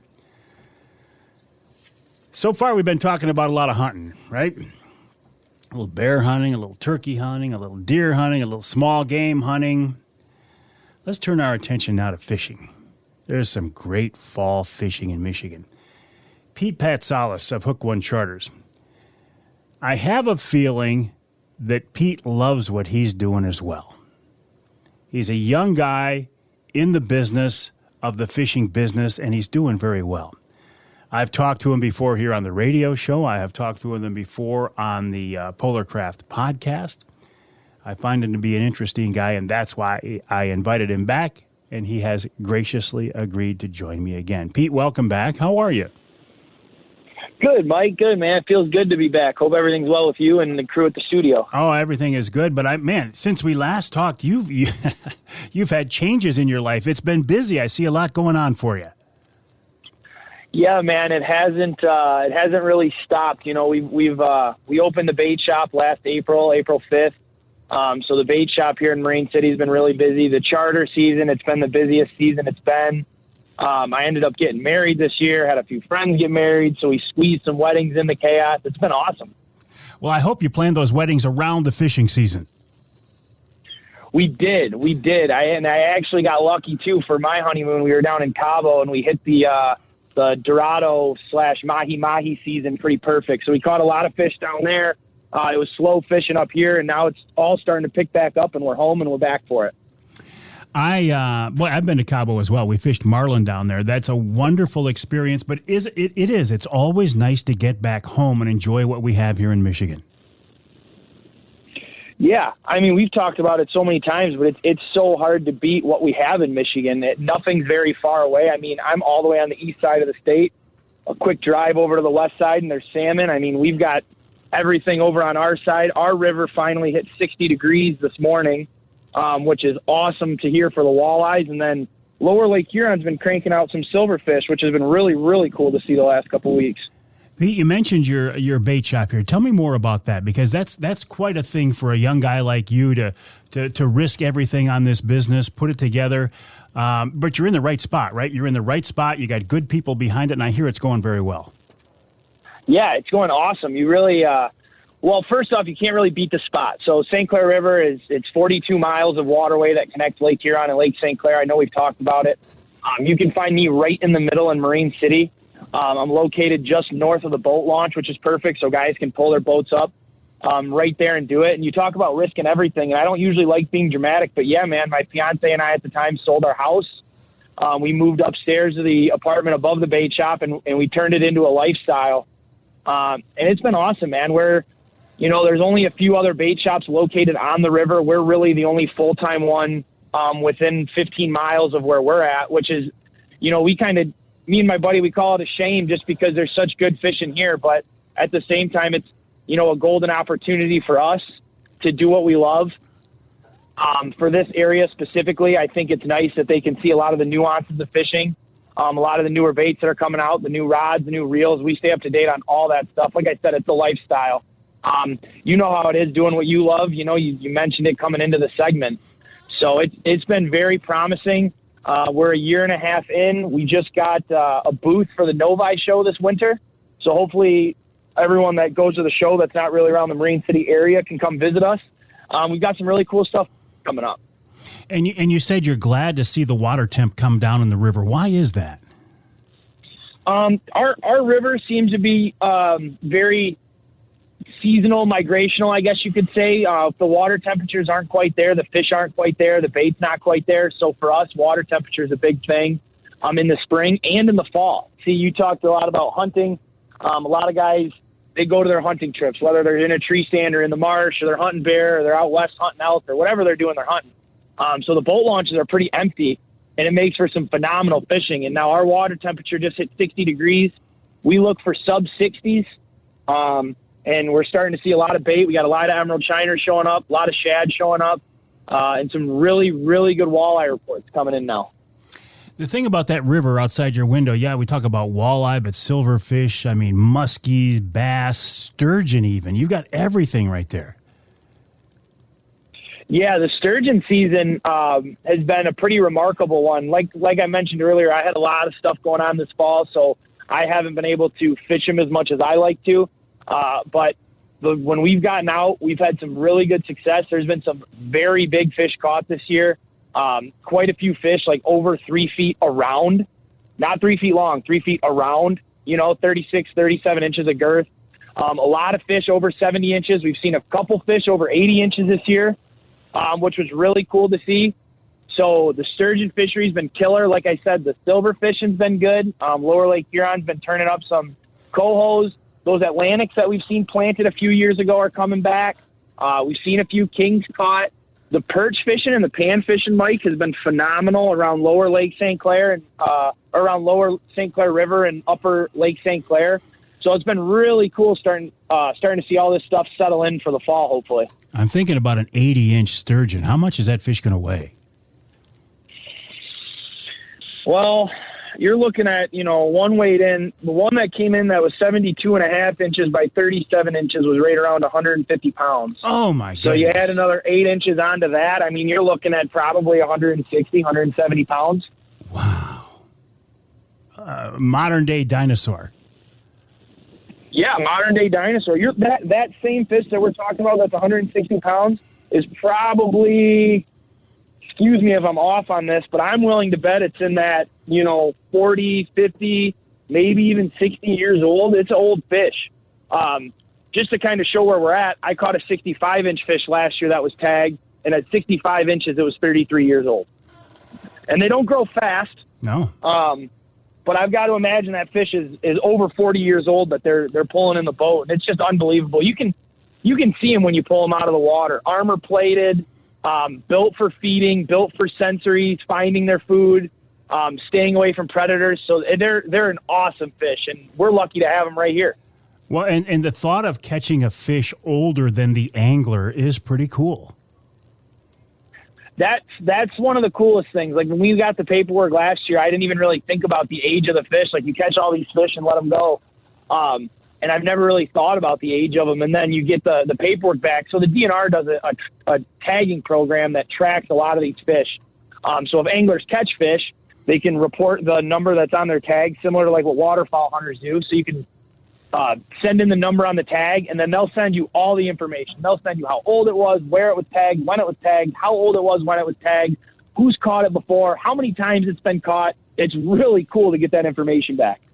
So when somebody books a trip with you at Hook One Charters, are we booking a specific type of trip, or are we going out on a multi-species trip?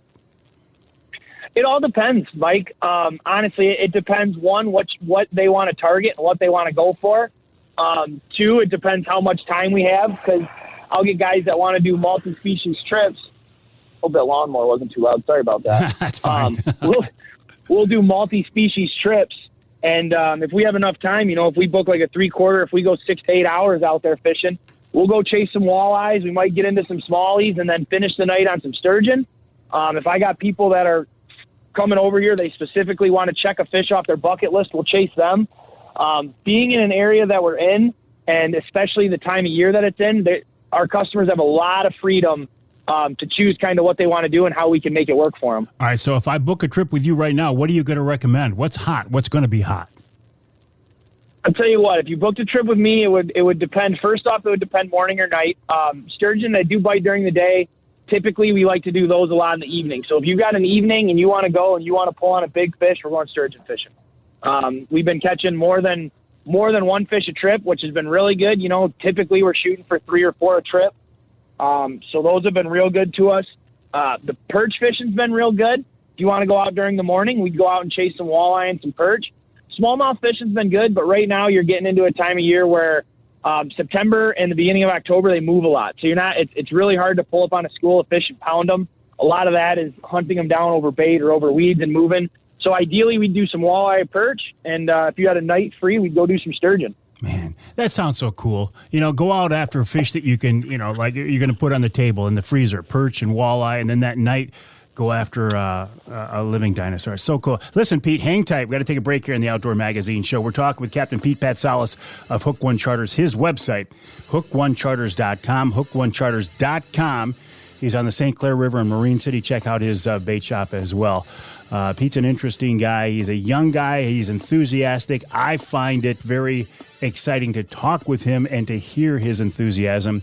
I have not fished with him, but the folks I know who have say it's been a great trip. Pete Patsalis of Hook One Charters, hookonecharters.com. More after the break right here on Outdoor Magazine.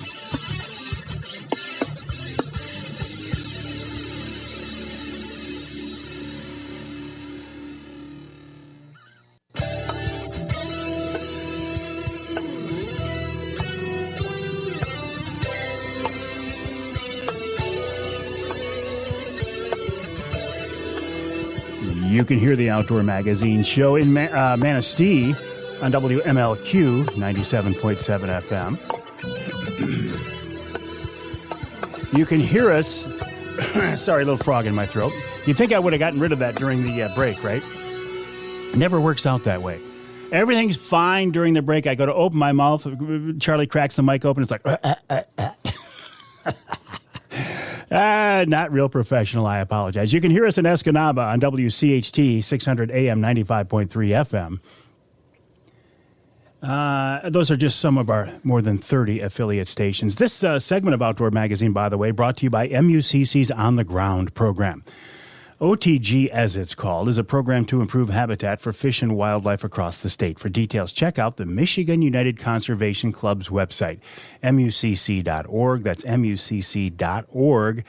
And if you want to sign up to become an MUCC member, for the very first time, you can save some money. Use the promo code Mike, all caps, M-I-K-E, and save 25% on your MUCC membership.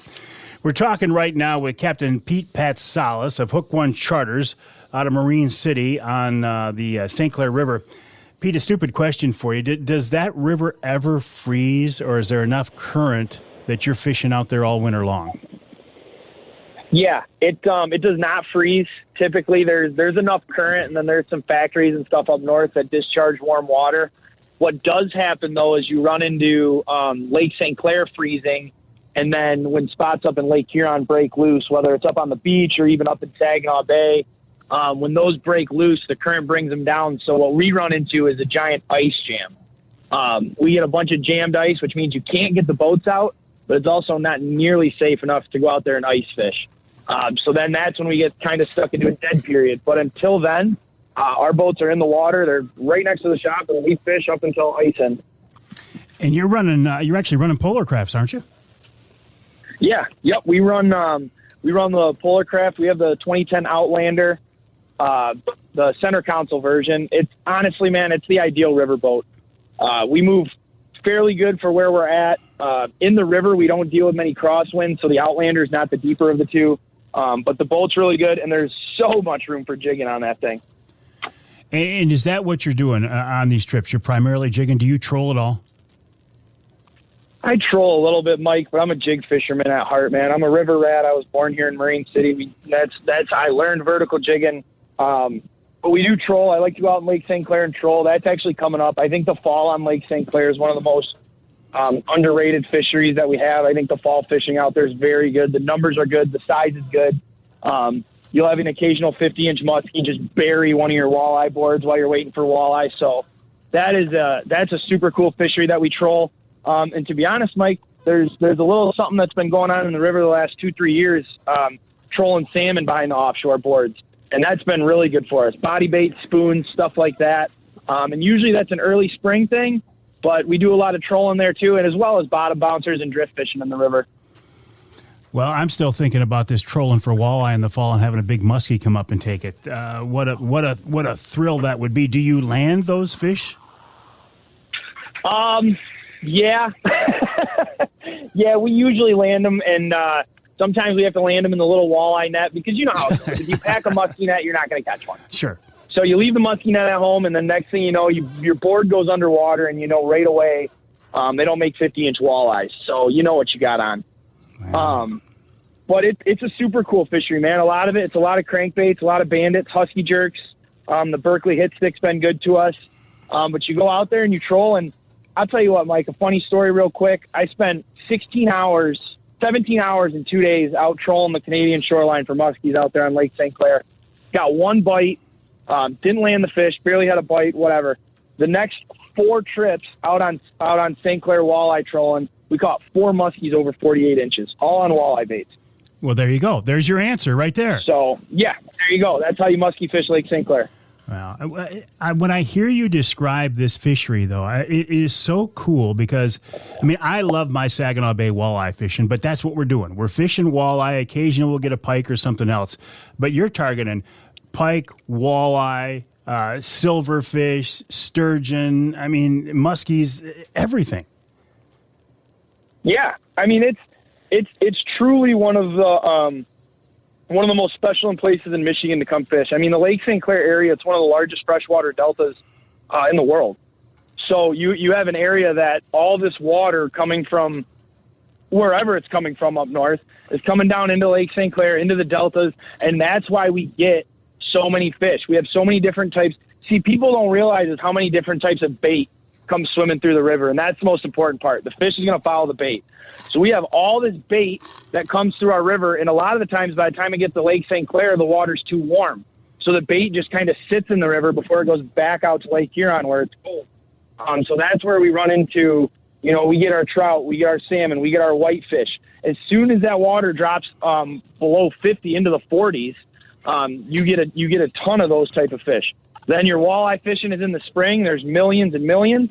And you can pick up your perch, your panfish, all that good stuff. It's very good. I would suggest anyone that's listening to the show that comes to our area, the St. Clair River and Lake St. Clair, bring your arsenal. Leave in the truck, but bring everything you got because you never know what you're going to be doing. So if you're going to be drifting and jigging, is the choice of the type of bait important, or do you take whatever you can get? When we're drifting and trolling? Jigging. So like live bait, I guess? Yeah, jigging, yeah. Well, when we're jigging, a lot of the... So you're not using live bait, you're using plastic when you're jigging then? Yeah. Okay. Yep. Typically, we use a lot of plastics. We use a lot of, to be honest with you, a lot of the bait that we try to mimic are the shiners. So we use a lot of fork-tail plastics. In the summer and later in the spring, a lot of worm-type plastics work. And then in the summer, paddle tails are very good. But you just got to be careful with paddle tails because when the fish get sluggish, if that water goes down, they're not going to go after that aggressive bait. So a lot of the times it's fork-tail minnows. Now, I will say, to your point, a lot of the guys that are jigging, especially early in the spring, late in the fall, those sub-50-degree temperatures, sub-50, sub-55 maybe, that is when a lot of guys will start tipping, and it's almost exclusively emerald shiners they tip with. Sometimes you'll catch guys tipping with night crawlers. Night crawlers work really well. They don't quite work as well as emeralds. Do you have live bait there at your shop? Yeah. I'd like to say always, but that's sometimes we do run out. But yeah, usually we're always carrying emerald shiners when we can get them, or we'll switch up to goldens. A lot of guys will use like the goldies out on the lake when they're bass fishing and stuff like that. But for the most part, it's emerald shiners, and then night crawlers, waxworms, leaf worms, leeches, whenever we can get them. Those are kind of difficult sometimes. But yeah, we always try and have live bait there. So why is it hard to get live bait sometimes? The folks out there, just the supply isn't there, or what? Sometimes you just run out and you're waiting for the truck to get there. Like I said, being the only bait shop within where we're at, sometimes, especially with me being a new owner, I'm not too prideful to admit it. I've got a lot to learn. The bait tank is one of them. It's very important to have very good bait. Your customers come in there, they want it. They don't want to leave with that bait. But a lot of the times it just gets hard for the guys to catch. You got these minnow catchers that go out and, like, for example, the guys that deliver our bait, 2 guys work in the entire business. So they deliver the minnows, they catch the minnows. And then when they go to catch them, you'll run into an issue where if you find bait, you're going to find fish. So they have the bait nets that they'll throw, but they're catching largemouth, they're catching perch, they're catching everything that swims with the shiners. So you got to try and find these isolated pockets of shiners where you can just get a bunch of them and bring them in. And then they deliver from Traverse City down to Toledo. So it's, you know what I mean? They've got a lot of driving to put in too. Yeah. So I think a lot of people don't realize how much goes into bait catching. It's not like you're in like the Florida Keys or whatever, where you can just go out and load up. You got to find these shiners. The shiners can be very finicky. And then if you find the shiners, you're going to find the fish that are eating them. So you got to, for the bait catchers, they got to stay away from that. Yeah. I'm thinking about, jigging a river like the St. Clair River. It's so fast and so deep. I mean, how do you jig that? What type of weights are you using to get to the bottom? So for anyone that's coming over here for the first time, for the most part, a lot of our fishing, we do a lot of fishing in shallow, but shallow to us is like 18 to 24 feet. Yeah, that's not shallow. I mean, that's not shallow to me. No.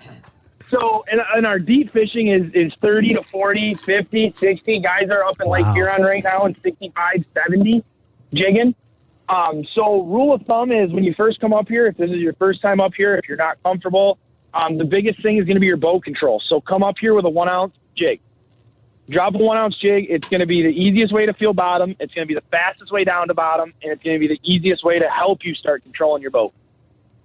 From there, you can downsize. Like, personally, Mike, I like to use a lot of 5/8 outs. I'll even dip into like quarter in the summer when the fishing's good. If it's anywhere that's under like 30 feet, if you book a trip with me and we go out fishing, you're going to use 3/4 unless you really can't figure it out.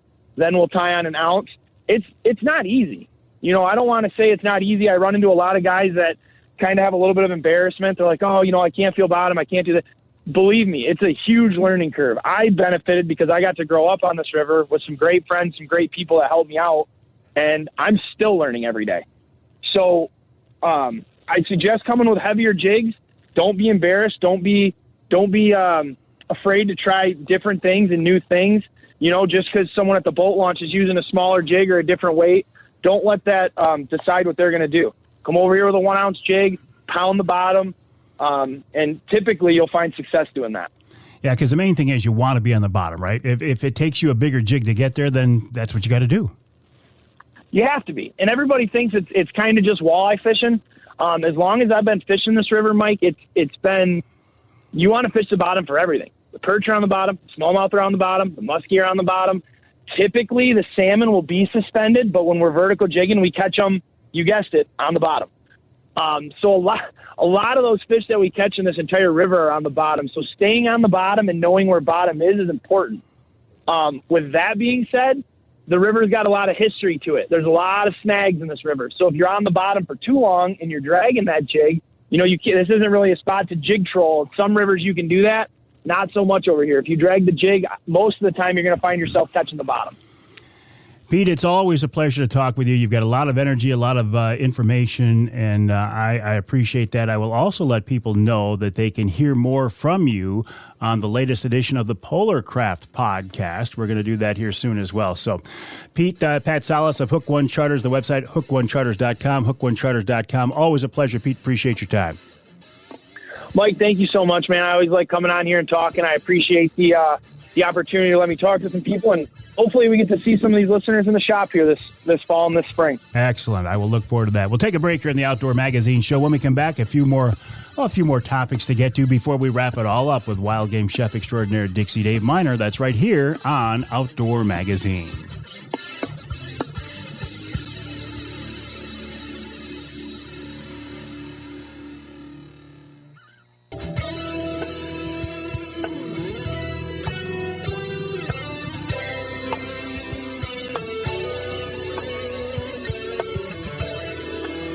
You can hear the Outdoor Magazine Show in Sandusky on WMIC 660 AM 95.3 FM. You can hear us in Tawas on WIOS 1480 AM 106.9 FM. In fact, you can hear us twice each weekend on WIOS. You can hear us in Saginaw on WSGW 790 AM 100.5 FM. I'm in the studios of WSGW right now. For this small period of time, this small corner of the building, I call it the Outdoor Magazine Studio, and so far they kind of let me get away with it. I have a logo behind me that proves it, though, so it's backing me up. I'm here with Charlie Rood. Charlie. Do you hear him, Charlie? Charlie. And because it's a nice day, there is a big, big crowd out there today. They're cheering him on.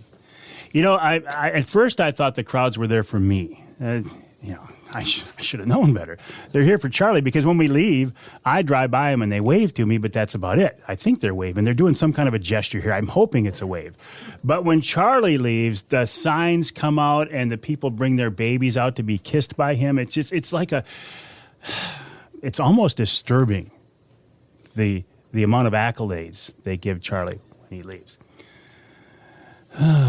Anyway, Charlie, they think you're doing a great job, and so do I. Speaking of great jobs, I enjoy my conversations with Pat Salas. I love it when I find a young person in the outdoor industry, and they're so obviously passionately involved and committed. And I guess I have not fished with the guy, but I hear good things about them. All right, so what else is on the list here? I'm looking at, we're working our way through the month of October. In fact, we're about halfway through the month of October now. I can't believe this. Time does certainly fly. Now, we would, in a lot of years, be in what is called the October lull when it comes to whitetail hunting. I don't think there is officially anything called the October lull, but there is a sense that, the first few days of the bow season are good because the deer don't know they've been hunted yet, right? They, I don't want to say they're easy pickings, but their guard is down a little bit, as much as whitetails ever let their guard down. Then we go through this period, kind of the October lull, and then things heat up again as we get closer to the end of the month, and the rut starts to pick up, the pre-rut, the whitetail rut, when the bucks start to get a little bit more active, maybe let their guard down a little bit. And I haven't hunted, hardly at all this year, but my friends who have been out there said they don't see this lull like we have in past years. They're saying, man, these bucks are active right now. And I realize it's going to vary where you are in the state, right? That's the thing about hunting. It's so localized and so personalized and so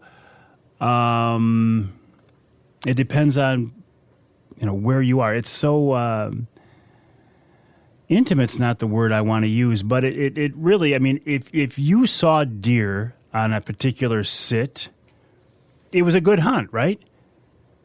If you get a deer during the season, man, it was a great season.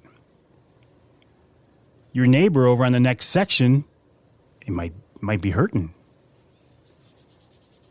It varies. It does vary. What else is going on? Oh, the corn is down. This is good news for deer hunters. At least in my part of the state, and I realize it's going to vary again across the state. But in my part of the state, the corn is coming down early, and that is a big deal. That's a good deal because deer like to hide in cornfields. And when the corn comes down, there are fewer places for the deer to be hiding. If you have a successful outdoor adventure, and what does success mean, right? Does it mean that you shot a big buck? Does it mean that you shot a rooster pheasant? Did it mean you shot a limit of waterfowl? Does it mean you shot a trophy, or hooked a trophy walleye, landed a trophy walleye? Maybe, maybe not. Our outdoor experiences are personal and subjective. I don't have to shoot a bear to have a great bear hunt. Do I want to shoot a bear? Yeah, of course. Do I have to shoot a bear to have a successful hunt? No. But if you did have a successful outdoor adventure and you want to share those pictures with me, please do. I'm excited to see them, and I'm more than happy to share those with everybody else. The best way for me to do that right now is on Facebook. I have a pretty big Facebook audience, and I would like to share those pictures. You can send me an email to mike@mikeaveryoutdoors.com, mike@mikeaveryoutdoors.com. Attach the picture. Don't forget to do that. And give me a little bit of a blurb. Most times I will just copy the description you've sent me and paste it on the Facebook page. I'm not going to go in there and edit or change anything you've written. I'm just going to do a copy and paste. So think about that before you send me those emails to mike@mikeaveryoutdoors.com. Attach the picture. Tell me a little bit about it, who the person is. I'm not asking for your honey hole or anything like that, but who the person is in the picture. And I will be more than happy to share them on the page. If you want to get in touch with me for anything, the email address, mike@mikeaveryoutdoors.com, mike@mikeaveryoutdoors.com. Coming up after the break here as we wrap up this week's show, wild game chef extraordinaire Dixie Dave Minar. I just talked with him during the break. I know what he has, but I'm not going to tell you. I'm going to let it be a surprise. Yes, it is a recipe. Yes, it does involve fish or wild game. And yes, it's a very good one that I have personally tasted before. If you want to know what that is, you're going to have to stick around after the break right here on Outdoor Magazine.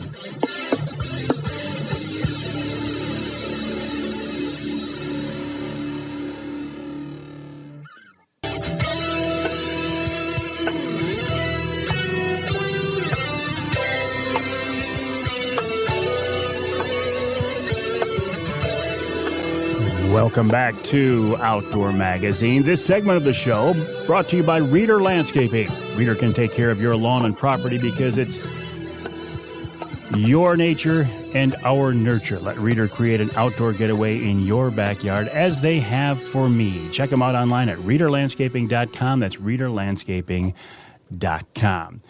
I like to wrap up each week's show with wild game chef extraordinaire Dixie Dave Minar. And like I said, I just talked to Dave off the air, and I know what he has for us. I know it's a good one. David, welcome back. How are you?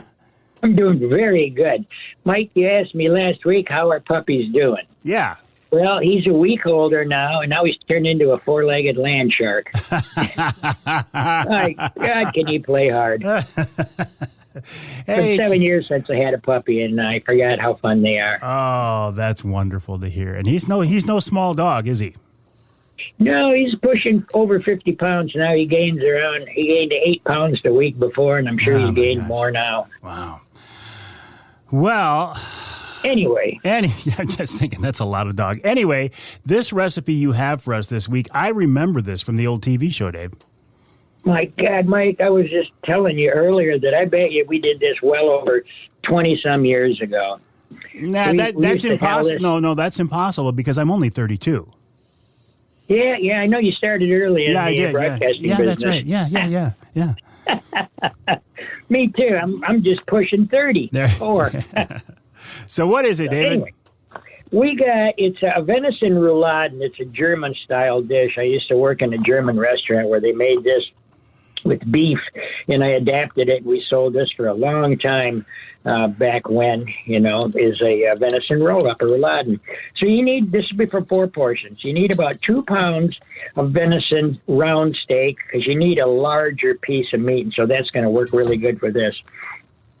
4 bacon strips, because you're going to make 4 of these. They're pretty good size. And you want to boil them about 2 to 3 minutes and take some of that grease out. And you want 4 dill pickle spears, Clausen cold pack only. It's a great tasting pickle, and it works wonderful for this. You need 1 onion cut into thin wedges, 1 apple, the same thing, peeled, cored, and cut into thin wedges. A little bit of flour, salt and pepper if you like, a lot of black pepper I would recommend to grate over this, some vegetable oil, and 2 to 3 ounces of heavy cream. And then we're going to make a sauce after this. So what you want to do is divide the venison into 4 8-ounce servings, cut it across the grain, and gently pound it between saran wrap or plastic wrap. And you want to work it with your meat mallet and get it quite large. An 8-ounce piece of meat, you can get really big if you work at it and try not to break it up too much and just tap it a lot. Excuse me. And so you get a nice, you're going to use, see if you use a bread wrapper, you're going to get it large, almost like a smaller dinner plate almost. So what you're going to do is you're going to unwrap that saran, and then starting near the center of the meat, you want to place a dill pickle spear, apple wedge, onion wedge, and a bacon strip. Kind of fold over the bottom part, and then fold in the 2 side parts, and then roll it up, hence the roll-up name. And then you can either secure it with toothpicks or take some cotton string, tie it up so it's not going to fall apart when you're going to brown it. Brown it off on all sides, gently, slowly, maybe medium heat, so you don't really burn it or anything. You just want to caramelize that meat all the way around. Set that off to the side. In the same pan, add a little bit more olive oil. Add some grated onion, some grated apple, and some horseradish to your taste. And so the sauce is going to consist of a shredded apple, a shredded onion, horseradish, 1 to 2 ounces of apple schnapps, 1 to 2 ounces of brandy, a jar of beef gravy, and some heavy cream. So after you've had that, your meat's all browned off, and you put all of this in the pan, you want to stir it around real good, get it going. And if you put the gravy in first, chances are it's not going to flambe up too much. But just for precautionary sake, do it away from your stove because you wouldn't want to catch that little grease filter on fire. So then add the gravy to the mixture, the heavy cream, stir it up real good. See if it's to your taste. You might want to add more ground pepper to it or maybe more horseradish. Horseradish, some is really strong, so you might want to start with a little bit of horseradish and work your way up to what you want. Cover it up, bake it about 350 degrees for an hour and a half at least, maybe a little longer depending on the age of the deer. Either take the toothpicks out or the string, and I would recommend serving this with buttered noodles or rice. Man, we used to sell the heck out of this, Mike, when we were, after we did this on the show and people saw it in real life, they came and just asked for it. So we had to run that for a special for quite some time. I remember that. And if people want to try your cooking in person now, Dave, where do they find you? Well, Oscar and Joey's Roadhouse is on the corner of Birch Run Road, Dixie Highway in beautiful downtown Birch Run, exit 136, a tenth of a mile east of the interchange. All right, David, always a pleasure. Have a good week. We'll talk to you next time. You too. Talk to you will soon. Certainly do that. Wild game chef extraordinaire Dixie Dave Minar, a big part of the Outdoor Magazine show, as are you, because, as I say every week, if you weren't listening, there'd be no reason for me to do this show. And I don't know what else I would do at this point. I really don't. My email address, mike@mikeaveryoutdoors.com. My website, mikeaveryoutdoors.com. I hope you are enjoying this month of Rocktober. I hope you're having a chance to get out and do some fun things. Please feel free to share them with me. Send me an email to mike@mikeaveryoutdoors.com. My name is Mike Avery, and I will talk with you next time right here on Outdoor Magazine.